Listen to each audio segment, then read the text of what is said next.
Alright, so today we're talking about Puss in Boots. This is the finale to my Shrek series of reviews in lead up to Puss in Boots The Last Wish.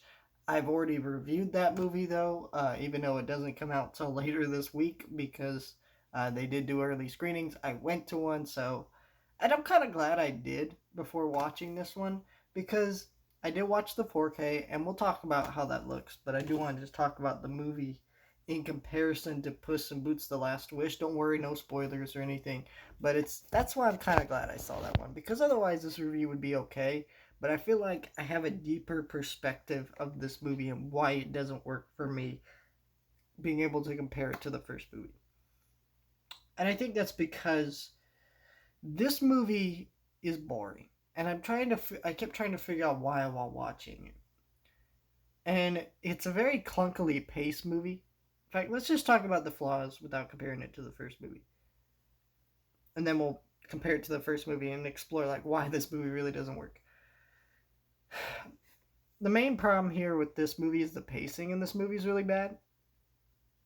So in this movie, you start with Puss, and he meets up with Humpty Dumpty, and they have this backstory and stuff, and then Kitty Sapas asks him his backstory, and that takes like almost 30 to 40 minutes by the time that backstory is done, and then they start the adventure, and so you have like not even a full hour of this adventure that they're on.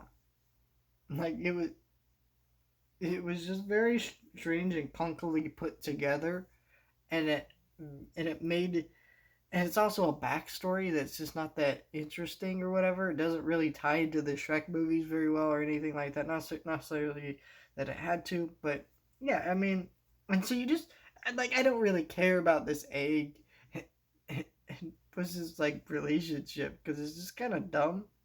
Like it's not really a clever subversion of the fairy tale or anything like that.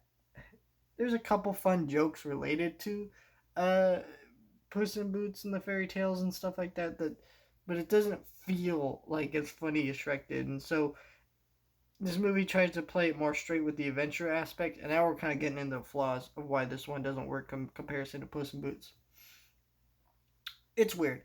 So this movie, if you were to like break this down, it feels like a live action adventure movie.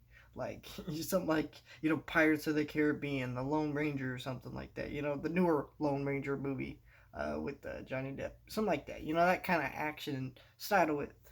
And I think that's why this movie doesn't work, is because it's not funny like Shrek.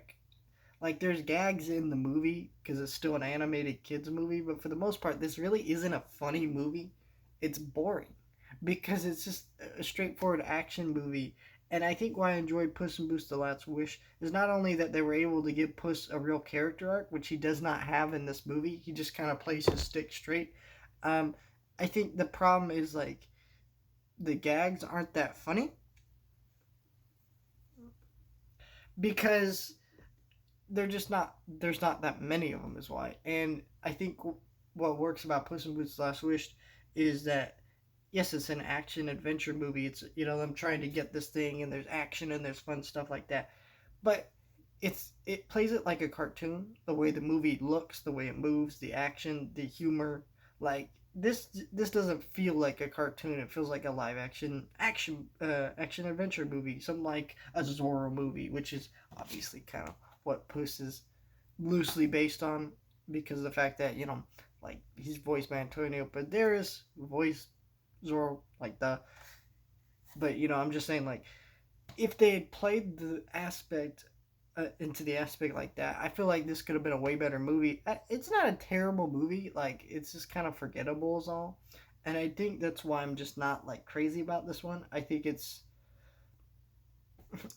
like honestly, if I had rewatched this movie and then it might have before watching The Last Wish, I might have just lowered my excitement level just a wee bit because this movie's just okay. It's very forgettable. It doesn't really stick in your mind after you watch it. You're just kind of like, that was fun, and then you forget about it.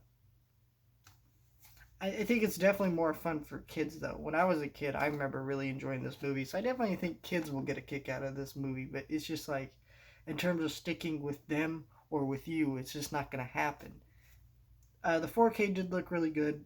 Everything's brightened up a little bit cleaner.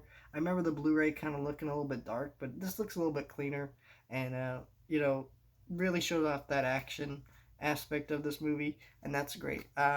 Didn't look as great as the Shrek movies did in 4K because they really were able to Shrek 2 and Shrek.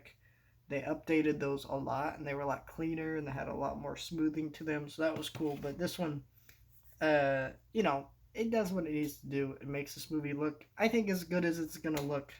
I don't think there's really much more they could have done with this transfer, but yeah. Let me know your thoughts, like, share, and subscribe, and I'll see you guys next time.